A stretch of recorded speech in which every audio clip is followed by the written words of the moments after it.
ಆತ್ಮೀಯ ಭಕ್ತಾದಿಗಳೇ, ಕರ್ನಾಟಕದ ಮಧ್ಯಭಾಗದಲ್ಲಿರುವಂತಹ ಹರಿಹರ ಅತ್ಯಂತ ಪುರಾತನವಾದ ಬೀಡು ಮತ್ತು ಐತಿಹಾಸಿಕ ನಾಡು. ಮೇರಿ ಮಾತೆ ದರ್ಶನವಿತ್ತಂತಹ ಪುಣ್ಯ ಭೂಮಿ ಇದು. ಎರಡನೇ ವೇಳಾಂಗಣಿ ಎಂದೇ ಪ್ರಸಿದ್ಧ ಪಡೆದಿರುವಂತಹ ಈ ನಾಡಿನಲ್ಲಿ ಲಕ್ಷಾಂತರ ಮಂದಿ ಇಲ್ಲಿ ಬಂದು ಈ ಮಾತೆಯ ದರ್ಶನವನ್ನು ಪಡೆದು ಪುನೀತರಾಗಿದ್ದಾರೆ. ಈ ತಾಯಿ ಇಲ್ಲಿ ನೆಲೆಸಿ ಲಕ್ಷಾಂತರ ಜನರಿಗೆ ಆಶೀರ್ವಾದವನ್ನು ನೀಡುತ್ತಾ ಹರಸುತ್ತಾ ಅನೇಕ ಜನರ ಕಣ್ಣೀರನ್ನು ಒರೆಸಿರುವಂತಹ ತಾಯಿ ಈಕೆ.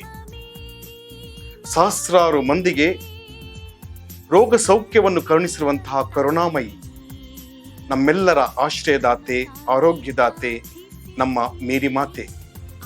ಈ ಮಾತೆಯ ಹಬ್ಬವನ್ನ ಅತ್ಯಂತ ಸಂಭ್ರಮ ಸಡಗರದಿಂದ ಸೆಪ್ಟೆಂಬರ್ 8ನೇ ತಾರೀಕು ನಾವು ಆಚರಿಸಲಿದ್ದೇವೆ. ಇದರ ಸಿದ್ಧತೆಯಾಗಿ ಆಗಸ್ಟ್ 30ರಂದು ಸಂಜೆ 5:30 ಗಂಟೆಗೆ ಧ್ವಜಾರೋಹಣ ಕಾರ್ಯಕ್ರಮ ನೆರವೇರಲಿದೆ. ಈ ಕಾರ್ಯಕ್ರಮಕ್ಕೆ ನಮ್ಮ ಧರ್ಮಾಧ್ಯಕ್ಷರಾದ ಪರಮ ಪೂಜ್ಯ ಡಾಕ್ಟರ್ ಫ್ರಾನ್ಸಿಸ್ ಸರೋವರ್ ಅವರು ಬಂದು ನೆರವೇರಿಸಲಿದ್ದಾರೆ. ಮತ್ತೆ ಅವರ ಜೊತೆಗೂಡಿ ಸನ್ಮಾನ್ಯ ಶ್ರೀ ಮಲ್ಲಿಕಾರ್ಜುನ್ ಮಂತ್ರಿಗಳು, ಗಣಿ ಮತ್ತು ಭೂ ವಿಜ್ಞಾನ ಕರ್ನಾಟಕ ಸರ್ಕಾರ ಇವರು ಕೂಡ ಇವರ ಜೊತೆಯಲ್ಲಿ ಬಂದು ಈ ಕಾರ್ಯಕ್ರಮವನ್ನು ನೆರವೇರಿಸಲಿದ್ದಾರೆ. ಆತ್ಮೀಯರೇ, ಸೆಪ್ಟೆಂಬರ್ 8ನೇ ತಾರೀಕು ಮಾತೆ ಮರಿಯಳ ಹಬ್ಬದ ದಿನ. ಈ ಒಂದು ಸಂದರ್ಭದಲ್ಲಿ ಬೆಳಿಗ್ಗೆ 5 ಗಂಟೆಯಿಂದ ಸಂಜೆ 7 ಗಂಟೆಯವರೆಗೆ ವಿವಿಧ ಭಾಷೆಗಳಲ್ಲಿ ದಿವ್ಯ ಬಲಿಪೂಜೆಗಳು ನಡೆಯುತ್ತವೆ.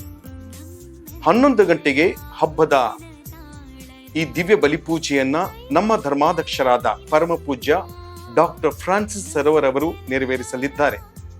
ಸಂಜೆ 5 ಗಂಟೆಗೆ ಪರಿಮಳ ಬೀರುವ ಹೂಗಳಿಂದ ಅಲಂಕೃತಗೊಂಡ ತೇರಿನ ಮೆರವಣಿಗೆ ಇರುತ್ತದೆ. ಲಕ್ಷಾಂತರ ಮಂದಿ ಭಾಗವಹಿಸುವಂತಹ ಈ ಒಂದು ಹಬ್ಬದಲ್ಲಿ ನಿಮಗೂ ಕೂಡ ನಾನು ಹೃದಯಪೂರ್ವಕವಾದ ಸ್ವಾಗತವನ್ನು ನಾನು ಈಯುತ್ತೇನೆ. ಸೆಪ್ಟೆಂಬರ್ 7ನೇ ತಾರೀಕುವರೆಗೂ ಇಲ್ಲಿ ನೊವೇನಗಳು ನಡೆಯುತ್ತವೆ.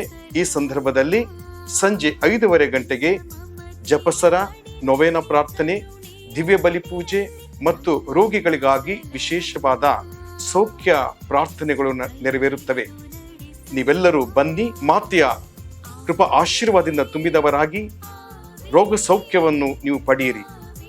ಬನ್ನಿರಿ, ಪ್ರಾರ್ಥಿಸಿ, ಆಶೀರ್ವದಿತರಾಗಿ. ನಿಮಗೆಲ್ಲರಿಗೂ ಹಬ್ಬದ ಶುಭಾಶಯವನ್ನು ಕೋರುತ್ತೇನೆ. God bless you.